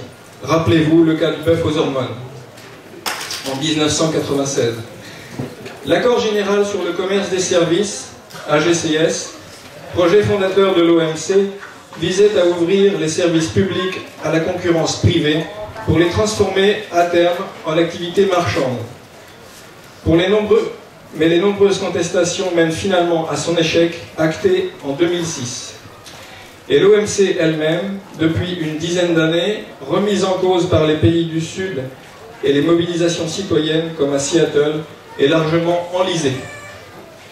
L'accord multilatéral sur les investissements, l'AMI, toujours dans les années 90, est négocié en secret au sein de l'OCDE, le club des 34 pays les plus riches du monde. Là aussi, toujours plus de laisser-faire pour l'investissement et les échanges, et là aussi, une possibilité pour les multinationales de poursuivre les États.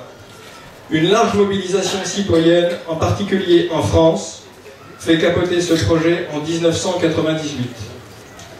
L'ALENA, visant à instaurer une zone de libre-échange entre les USA, le Canada et le Mexique, est pour nous un excellent cas de figure, puisqu'il est le seul accord ambitieux qui a réussi à être appliqué, et ce depuis 1994. Le moins qu'on puisse dire est que 20 ans plus tard, les résultats sont mitigés. En matière sociale comme environnementale, les multinationales, seules à en tirer profit, ont ponctionné et laissé dans un piètre état dans chaque domaine qu'elles ont pu investir. Et finalement, les citoyens des 3 pays y ont largement perdu. CETA et TAFTA. Actuellement, ce sont eux qui nous préoccupent. Le premier qui a été signé l'année dernière entre l'Union européenne et le Canada. Le second, en négociation, engage l'Union européenne et les USA.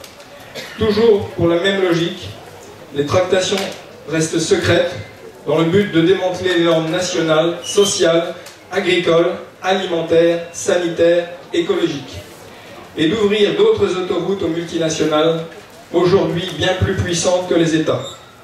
Il va sans dire que ces traités n'ont jamais été actés par aucune population. Leur élaboration, au mieux opaque, au pire secrète, est à chaque fois le fruit d'une collaboration, bien entendue, entre les multinationales. Les instances technocratiques, comme la Commission pour l'Union européenne, et des gouvernements rapides à s'incliner devant les pouvoirs considérables et les appétits démesurés de la France, de la finance, pardon. Désolé. Et les premiers résultats sont bien visibles. La mise en 4 minutes. La mise en concurrence des salariés du monde entier au nom de la compétitivité, les multinationales peuvent dorénavant rechercher les coûts les plus bas à l'échelle du monde. La pollution accrue, mais assumée par personne, le transport des marchandises a considérablement augmenté. L'affaiblissement progressif de tous les mécanismes démocratiques au profit de pouvoirs financiers surpuissants, les normes commerciales sont destinées à passer devant toute autre procédure de réglementation et protection. Contre ce déferlement massif, la partie n'est pas perdue. Les mobilisations passées nous l'ont prouvé, et la décision de la ville de Chalette, son engagement contre le TAFTA et sa volonté d'informer ses administrés en sont un exemple que nous saluons. Attaque 45 pour la Chalais-sur-Loing, ville hors TAFTA. Donc maintenant, je peux intervenir pour Loiret sans OGM. Ça sera une intervention très très courte. Depuis plus de 20 ans, les citoyens refusent les OGM. L'étiquetage des OGM est directement menacé par les dispositions du TAFTA, de même que l'affichage de la traçabilité en général. En effet, entre l'Union européenne et les États-Unis, des accords profonds existent à propos de ce dossier. L'Union européenne, contrairement à nos voisins outre-Atlantique, impose un étiquetage des produits contenant des OGM. Étiquetage qui pourrait d'ailleurs être encore étendu aux produits issus d'animaux nourris aux OGM. Chaque État membre de l'Union européenne a donc la possibilité de déterminer sa politique en matière d'étiquetage. Le TAFTA permettrait, par le biais du fameux tribunal arbitral, de demander des compensations à un État en faveur d'une entreprise qui est parvenue à montrer que la loi sur l'étiquetage lui a fait perdre de potentiels gains de plusieurs millions d'euros. Le démantèlement de l'étiquetage est d'ailleurs clairement un des objectifs des entreprises dans le cadre du TAFTA. L'association états-unienne des confiseurs qui regroupe Nestlé, Hershey, etc. déclarait récemment « L'industrie états-unienne aimerait que l'accord Union européenne-US permette de supprimer l'étiquetage obligatoire et la traçabilité. » Aux États-Unis, 3 États ont d'ores et déjà adopté des lois en faveur d'une information des consommateurs et dans une vingtaine d'autres, des projets de loi ont été déposés. Un sondage réalisé par le New York Times parle de 90% d'États-Uniens favorables à un tel étiquetage. Et, à contrario, dans l'Union européenne, entreprises et lobbies des biotechnologies s'agitent dans les couloirs de la Commission et du Parlement pour restreindre au maximum cet étiquetage. La fin du XXe siècle a été émaillée par les scandales sanitaires. Les OGM ont notamment été imposés aux citoyens européens qui n'en veulent toujours pas. La résistance continue. Loiret sans OGM pour Chalais-sur-Loing, ville hors TAFTA. Merci. Donc, je demande aux intervenants de ceux qui ne l'auraient pas fait de nous laisser, de nous remettre leurs interventions propres, puisqu'elles seront mises en ligne sur le site de la ville de Chalette dès lundi, l'ensemble des interventions. Voilà. Et puis également pour mettre à jour le livret qui a été imprimé, mais avec les interventions qui nous étaient parvenues il y a maintenant plusieurs jours, et qui sera donc été édité en petit nombre, et qui sera réédité avec l'ensemble des interventions. Et le vote. Bien, j'appelle maintenant, sans attendre, Merle Shore pour l'AMAP du Gâtinais, Association pour le maintien d'une agriculture paysanne et de proximité, jusqu'à 2P.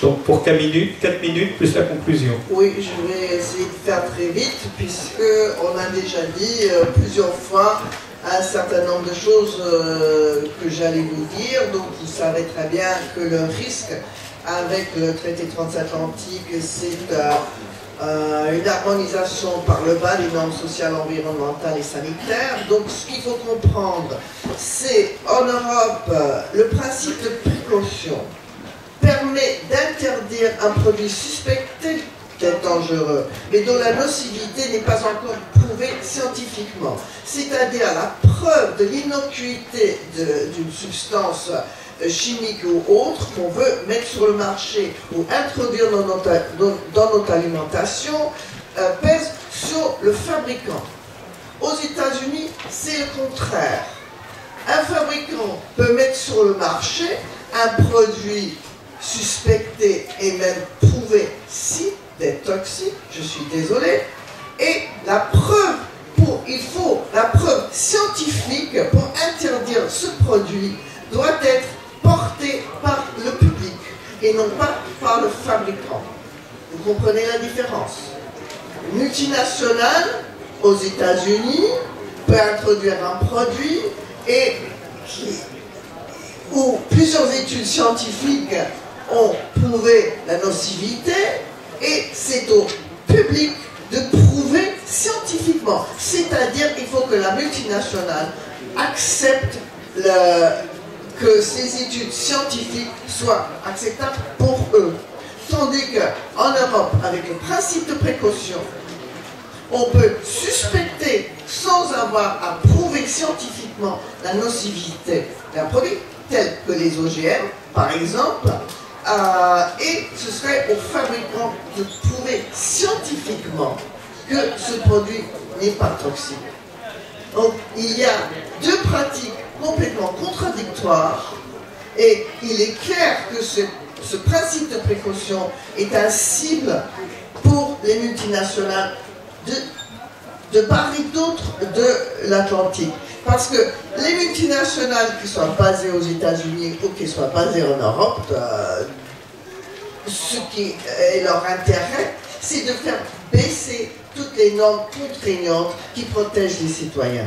Donc, le TAFTA, qu'on pense peut-être être pour notre bien-être et notre bonheur, et notre plus grand bonheur, risque de, pour nous, pour notre alimentation, pour notre santé publique, de nous exposer à des produits et à des risques dont notre législation actuelle nous protège. Ce que je voudrais dire par là, bon, je sais pas, j'ai changé complètement mon texte parce que c'est complètement inutile que je répète et que je répète à l'infini les mêmes choses qui ont déjà été dites. Donc, on dit aussi que le traité transatlantique vise surtout à faire baisser ce qu'ils appellent des obstacles non tarifaires. Parce que les tarifs douaniers entre les États-Unis et la France sont déjà très bas, de l'ordre de 2 ou 3%, sauf dans certains secteurs, dont l'agriculture. Et ces tarifs douaniers dans le secteur de l'agriculture, ils sont là pour protéger des secteurs sensibles. Un exemple, l'élevage bovin, qui est un secteur très sensible, vu l'industrialisation à outrance, on va me dire tendancieuse, mais à outrance, de l'agriculture aux États-Unis et de la production bovine.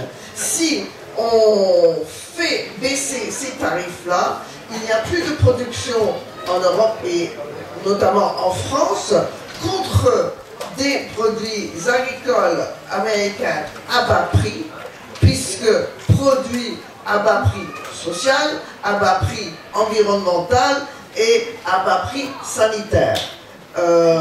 Et ça amènera à une intensification brutale de la pression sur les prix agricoles dont souffre déjà toute l'agriculture paysanne, s'entend. Et donc, on aura une accélération... Mais il faut conclure. Je conclue. Une accélération de la... Non.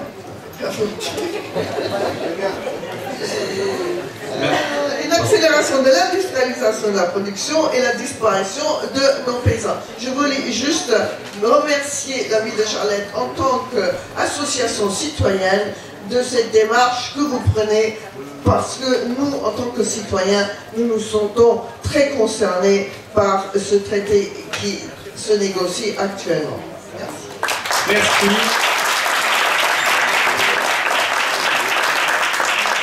Donc j'appelle Pierre Herry pour le collectif Stop TAFTA du Gâtinais.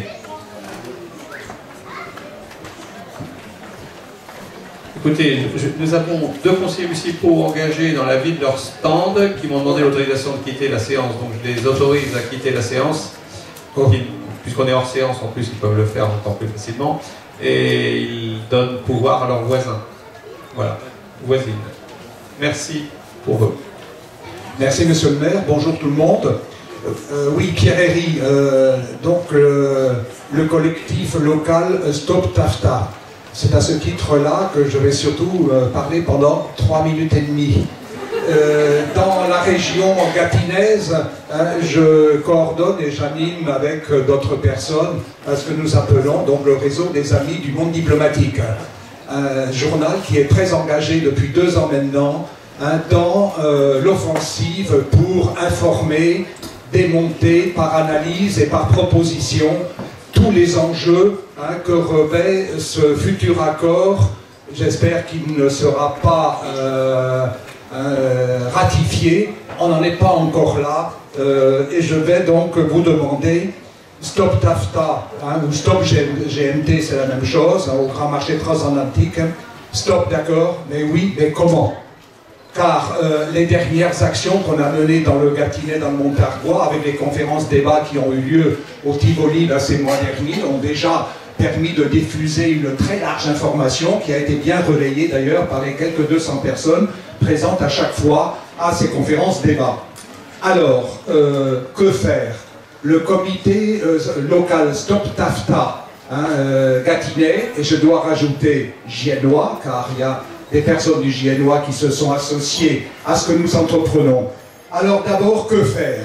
Informer et informer les autres. Quand nous quittons cette salle, hein, même si parmi nous il y a encore quelques doutes sur la nocivité de cet accord qui se prépare, allez au stand Autrement, Autrement, hein, c'est l'association qui anime chaque année le... Ça ne tient pas en place le public. Qui anime chaque année le Festival du Livre. Informer et informer les autres, à commencer par vos enfants, grands-enfants. Il y a de la documentation. Donc là, j'ai 3 petits exemplaires de documents qui sont présents sur le stand Autrement, Autrement. Ça coûte pas cher, hein, 1, 2, 3, 4 euros, mais ça peut vous être très utile en famille et dans votre environnement proche. Première chose. Par ailleurs, nous avons la possibilité, vous avez la possibilité de rejoindre le collectif TAFTA, soit individuellement, soit avec une organisation qui se dit, ben, fort de ce que j'entends, je veux y participer. Car plus nous serons nombreux, plus nous pourrons, de manière aisée, prendre diverses initiatives. En ce sens, ce que je peux dire, rendre visite aux maires ruraux du Gâtinais et du Giennois, les petites communes. Bien sûr, on a évoqué ici plusieurs conséquences prévisibles. Et c'est bien l'endroit où il faut parler de ceci. Hein, donc là, je m'excuse vis-à-vis de certains, mais c'est bien l'endroit où il faut parler, hein, des risques de ce traité transatlantique, avant qu'il ne vienne, hein, ou qu'il ne soit adopté par le Parlement européen. Parce que nous ne ferons peut-être pas l'économie non plus que la Commission passera outre à la ratification par les États. Ils s'y emploient actuellement. Ils vont peut-être se contenter d'un vote du Parlement européen qui sera favorable aux amendements que défend la Commission, et que si ça ne vient pas en ratification dans les États, et bien voilà, du coup, hein, nous aurons perdu le combat. Donc il faut le gagner et il faut informer à tous les échelons. Alors comment? On commence ici, vous vous informez, il y a de la documentation. Le collectif Stop TAFTA se propose aussi donc d'intensifier la visite aux maires et à différents élus, et peut-être à tenir aussi des assises similaires à ce que fait si bien la ville de Chalette aujourd'hui. Deuxièmement, on aura peut-être main forte à prêter aussi à quelques voisins du Loiret, à commencer peut-être ceux qui habitent dans la zone pétrolière du Gâtinais, là tout près de chez nous, à la frontière de Lyon, où déjà des groupes se manifestent pour défendre leur territoire face au risque de firmes multinationales qui essaient d'obtenir l'autorisation d'exploiter le gaz de schiste. Car ils auraient les moyens d'obtenir ce droit si les tribunaux arbitraux, dont on a beaucoup parlé, leur en donnaient la possibilité. Je signale aussi, autre initiative de soutien, les agriculteurs qui défendent vraiment l'agriculture dite productiviste, là donc, hein, dans le cadre de 4 minutes. Ok, de l'Open Agri-Food. Hein, les assises nationales doivent se tenir une deuxième fois dans le Loiret, et ces tenants d'une agriculture européenne productiviste sont en train de tuer les paysans du tiers-monde. On prétend, au nom de ces nouvelles filières agricoles, les 1000 vaches, les 1000 cochons, etc., de nourrir l'humanité, alors qu'on est en train de tuer la paysannerie. Et là, il y a de quoi faire sur ce terrain, et y compris dans le Loiret, parce que les assises nationales de les tenants de cette agriculture-là vont se réunir à nouveau là, prochainement, à la fin de l'année. Je dois vous signaler qu'il y a un alter agri-food qui se prépare, et on aura l'occasion d'exprimer nos opinions. Voilà, donc, beaucoup d'initiatives peut-être prises. Je vais m'arrêter là. Tous ceux et celles qui voudraient plus de renseignements, laissez leur nom, prendre les documents, rendez-vous au stand Autrement, c'est sur l'espace associatif, là, de Palissy. Merci, monsieur le maire. Merci, Pierre.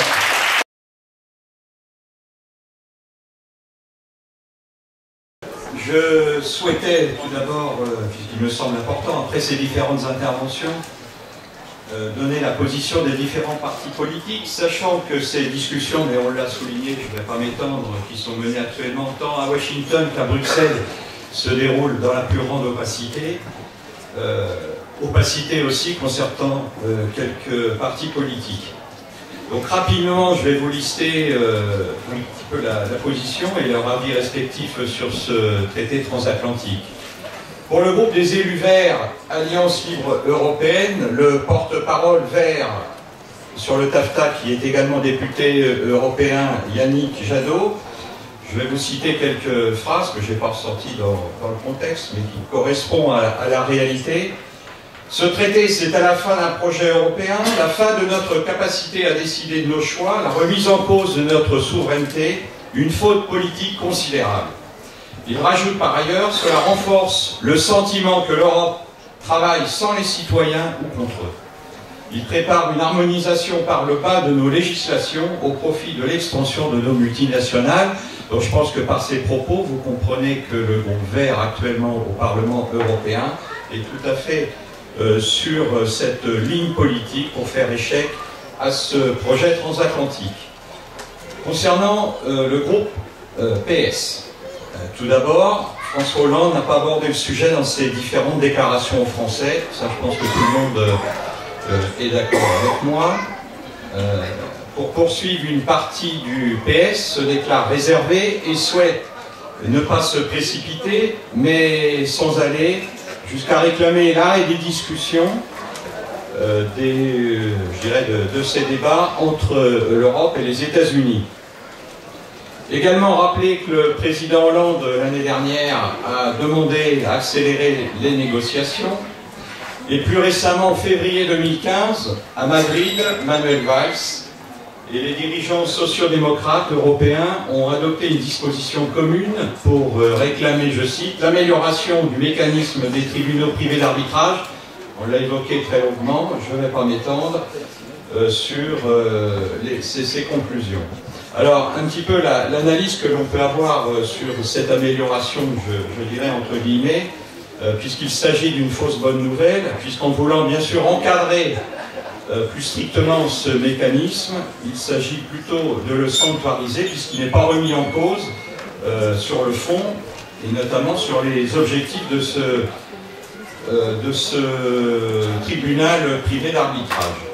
Et puis plus récemment, qui va nous permettre, je pense, de lever toutes les ambiguïtés, je fais référence, pour les spécialistes que j'ai devant moi, et je pense qu'ils vont voir ce dont je fais référence, c'est très récemment, puisque c'était la semaine dernière, le 28 mai, puisqu'il y a eu un vote important de la Commission du commerce international qui a eu lieu à Bruxelles, et le ralliement des députés socialistes à la position des conservateurs et libéraux a permis que cette résolution qui est favorable au TAFTA soit adoptée à une large majorité qui va permettre donc de poursuivre les discussions comme on l'a évoqué.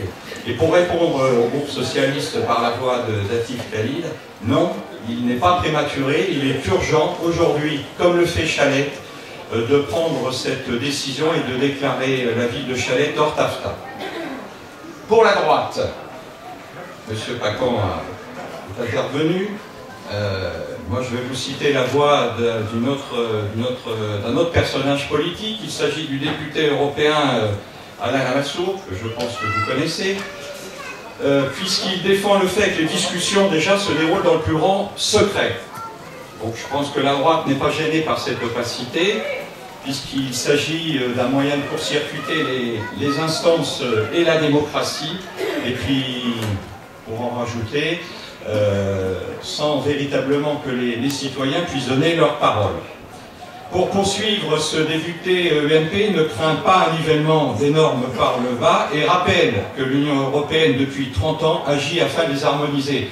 Alors, je me permets quand même de répondre à la droite, puisque pour ce sujet, depuis un certain nombre d'années, depuis plus de ces 30 ans, je pense qu'on peut aujourd'hui juger de l'harmonisation des normes, et plus particulièrement dans le volet industriel et agricole, qui ont des exemples, je pense, catastrophiques en France et en Europe. Également, il est intéressant de souligner que la droite française se fait très discrète sur cette question, puisque j'ai bien cherché, mais elle n'est évoquée qu'une sur une seule ligne, sur le programme européen de ce parti politique. Bon, pour terminer, permettez-moi, monsieur le maire, de citer quelques lignes, parce que je crois que c'est révélateur de la position actuelle de la droite. C'est Jean-François Copé dans Les Échos qui écrivait « Tout ce qui facilite la réciprocité dans les échanges internationaux va dans le bon sens.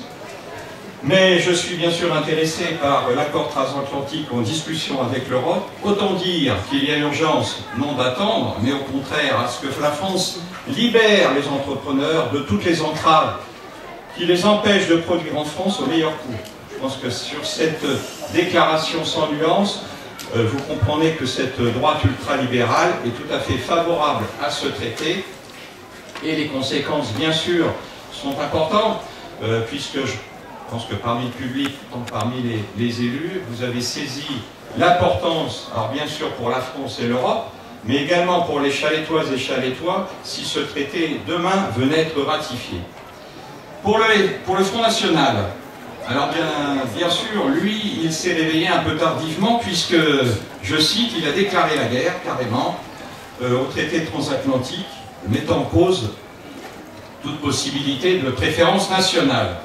Au-delà de cet écran de fumée qui est médiatique, je vous rappelle que le FN est toujours un parti ultralibéral et a adapté son discours de diabolisation avec un accent plus social, en laissant du côté, bien sûr, le monde de la finance. Il s'insurge, selon moi, contre le TAFTA par opportunité, sans remettre en cause le fondement même de la finance. Donc ce parti démagogique n'entraîne qu'un recul de la démocratie et de la régression sociale. Nous entendons bien le double discours du FN, quand par exemple, je vais vous donner deux exemples concrets et un troisième que vous avez pu voir en direct. Puisqu'il s'agit, dans un premier temps, lors du vote d'une motion pour s'opposer au TAFTA qui a eu lieu au Conseil régional de Picardie, les élus FN ont voté contre. Il s'agit également, puisque Marine Le Pen, qui est députée européenne, comme vous le savez, n'a pas siégé dernièrement lors de ce fameux vote pour s'opposer au traité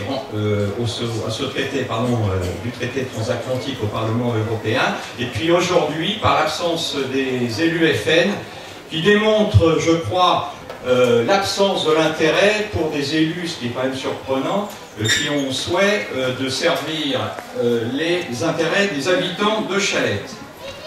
Pour conclure, monsieur le maire, si je suis dans les 4 minutes, pour le Front de gauche, nous dénonçons depuis plusieurs années l'opacité dans laquelle sont menées les discussions, ça je crois que vous l'avez bien compris. L'objectif, on l'a rappelé, mais en quelques lignes, il s'agit de créer une vaste zone de libre-échange en démantelant l'ensemble des règles tarifaires, réglementaires et environnementales qui protègent les salariés et les consommateurs européens. Les députés d'ailleurs, monsieur le maire en a fait référence dans son introduction, les députés du Front de gauche d'ailleurs, l'année dernière ont voté une motion pour suspendre ce processus. Donc bien entendu, la mobilisation contre ce projet est nécessaire pour lui faire échec. En Europe, la campagne Stop TAFTA a rassemblé plus de 2 millions de signatures, ce qui n'est quand même pas une paille. Et je vous invite, mes chers collègues, à l'issue des différentes interventions qui vont clore ce conseil municipal, à voter bien sûr. J'espère que les arguments qui ont été développés au cours de ce conseil municipal extraordinaire vont permettre à l'ensemble des élus de ce conseil municipal à voter pour approuver cette motion. Merci, chers collègues. Merci, monsieur Pépin. Monsieur Berthier.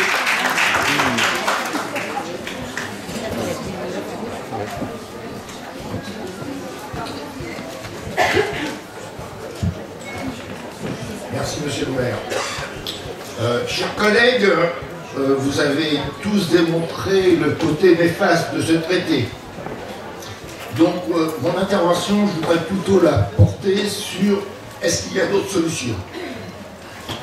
Alors que le pays vient encore de battre de nouveaux records du chômage au mois de mai, avec 3 530 000 personnes sans emploi, le capitaliste libre échangiste à l'œuvre dans la quasi-totalité du monde se traduit par un dumping social et fiscal contre l'emploi.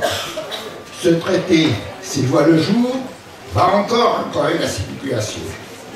Alors, y a-t-il une alternative au libre-échange néolibéral? J'ai recherché si on avait imaginé d'autres systèmes économiques. Et j'ai découvert qu'à la sortie de la Seconde Guerre mondiale, sous l'égide de l'Organisation des Nations Unies, l'ONU, les représentants de 53 États, aussi divers que l'Inde, les États-Unis, la Chine, la France, le Chili, l'Iran, l'Haïti, réunis à Cuba lors d'une conférence internationale sur le commerce et l'emploi, en vue de favoriser le développement de la production, des échanges et de la consommation des marchandises, ont signé le 24 mars 1948 la Charte de la Havane. Cette organisation internationale du commerce, basée sur la coopération, la réciprocité des échanges et l'équilibre des balances des paiements, fixant des objectifs particulièrement clairs, compte le relèvement du niveau de vie, le plein emploi et les conditions de progrès et de développement. Dans chacun des pays signataires, le moyen qu'elle se donnait pour y parvenir reste d'une totale actualité. La règle efficace du « je t'achète autant que tu m'achètes » posée à l'époque interdit un pays d'être en situation structurelle de déficit ou d'excédent par rapport à un autre. Le solde de toutes les transactions, y compris financières, de chaque État devant tendre vers zéro.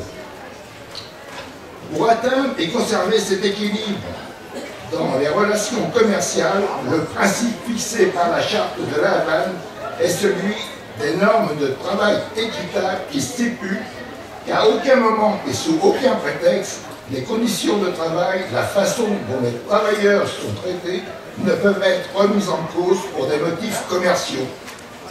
Des mesures particulières encadrent les investissements, prévoient qu'un État membre a le droit de prendre toute mesure appropriée de sauvegarde nécessaire pour assurer que les investissements étrangers ne serviront pas de base à une ingérence dans les affaires intérieures et sa politique nationale, et de déterminer s'il autorisera à l'avenir les investissements étrangers et dans quelle mesure et à quelles conditions il les autorisera. Et ainsi remettre en cause la liberté de circulation des capitaux.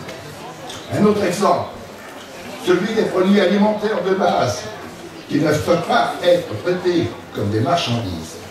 Les États sont donc autorisés à subventionner les prix de ces produits ou à en réduire les importations en fonction de leur propre capacité de production et de consommation.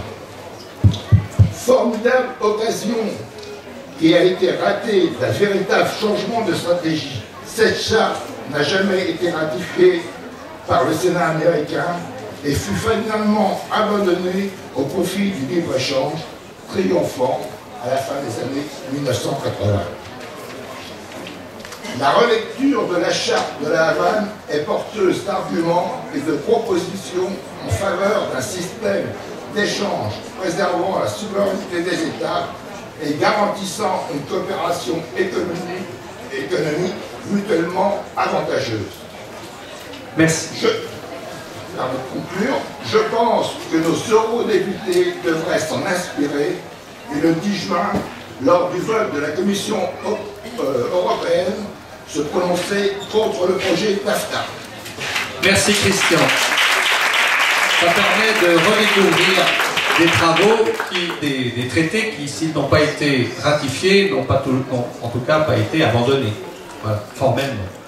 Bien, je passe pour la conclusion la parole à Lauriane Delaporte.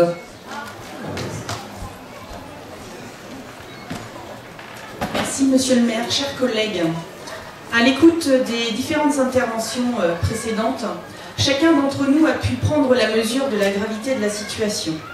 En effet, ce grand marché transatlantique pose des problèmes tant sur le fond que sur la forme. Sur le fond, car il se fait en secret, empêchant les citoyens de s'emparer du débat qui pourtant les concerne.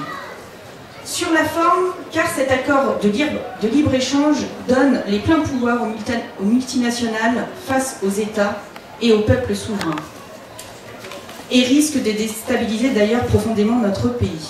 Notre pays qui, rappelons-le, s'est construit autour de valeurs. Des valeurs fortes que sont notamment la citoyenneté, la solidarité avec, je pense par exemple aux services publics, la sécurité sociale, les droits des travailleurs, pour n'en citer que quelques-uns. Ces fondements mêmes de notre société seront mis à mal au profit des multinationales. Ainsi, les États-Unis voient dans le projet de grand marché transatlantique le moyen de défendre ses intérêts de grande puissance. La Commission européenne, elle, y voit l'occasion de favoriser le développement des multinationales et du système financier. Et alors que le peuple français, comme ceux des autres pays européens, eux, n'ont rien à y gagner. Officiellement, ce grand marché transatlantique de 820 millions de consommateurs, qui représenterait la moitié du PIB mondial et le tiers des échanges commerciaux, ouvrirait de nouvelles perspectives pour la croissance et l'emploi. Un discours censé nous rassurer, distillé par les tenants du néolibéralisme et de la dérégulation de l'économie, qui ont produit jusqu'à présent une globalisation sauvage et un monde où les inégalités se creusent inexorablement. L'accord transatlantique s'inscrit dans cette même impasse.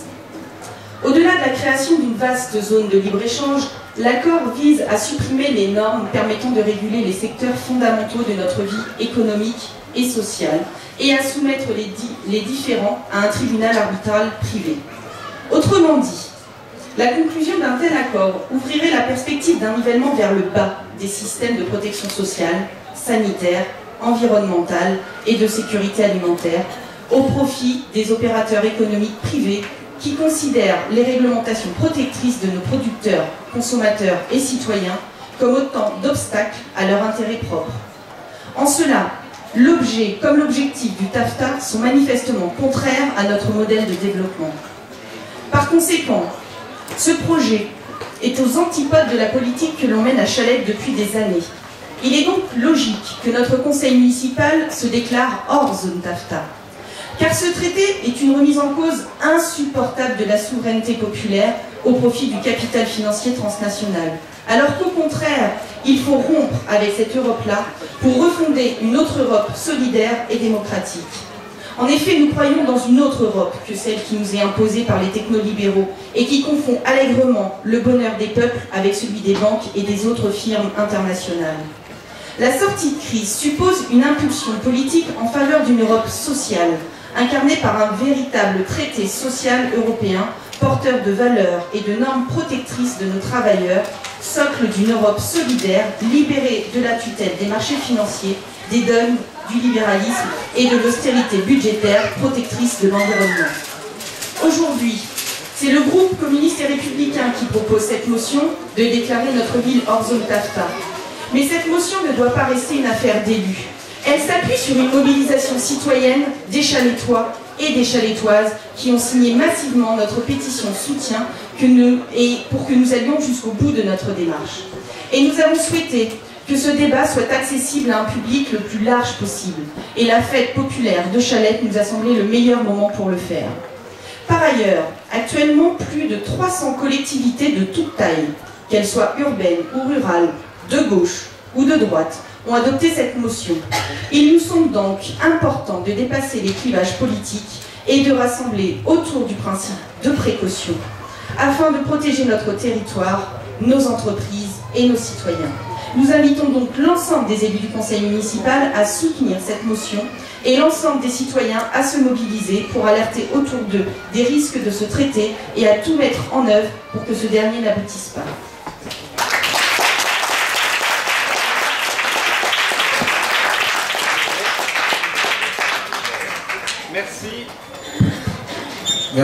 Merci Lauriane pour cette conclusion.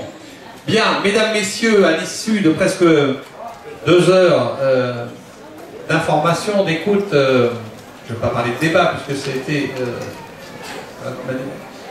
le cadrage de cette affaire ne le permet pas. Simplement, je crois que nous avons pu, et c'est notre rôle d'élu, informer largement et éclairer largement l'ensemble des élus du conseil municipal, mais aussi l'ensemble de la population. Je crois que l'ambition d'un tel événement, c'est de donner des informations les plus larges possibles à nos citoyens, et après, charge à vous de faire votre propre opinion sur cette affaire-là. Nous allons donc passer au vote. Je vous rappelle, juste il faut régler un petit oubli. Nous n'avons pas désigné de secrétaire de séance, donc je vous propose de désigner Kassim Balaban comme secrétaire de séance. Est-ce qu'il y a des oppositions, des abstentions? D'accord, donc Kassim Balaban est désigné secrétaire de séance. Je vous rappelle que nous sommes donc 33 conseillers municipaux. Je cherche la liste. 5 conseillers municipaux sont absents sans être excusés, 4 du groupe FN, 1 du groupe Unicité. 28 donc conseillers municipaux sont présents ou représentés, 21 pour le groupe des élus communistes et républicains, 5 pour le groupe des élus socialistes, 2 pour le groupe de la droite modérée.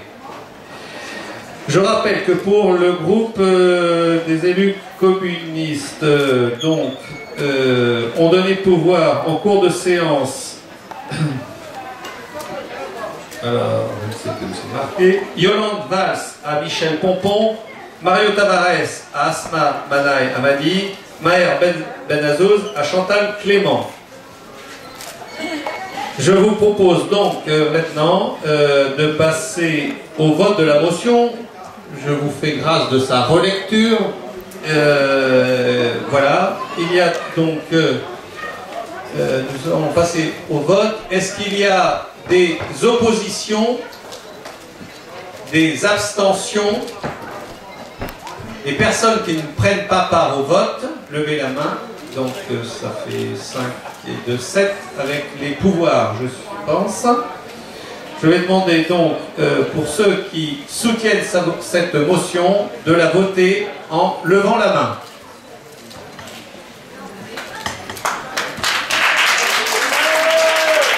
Cette motion est donc adoptée officiellement à l'unanimité du conseil municipal.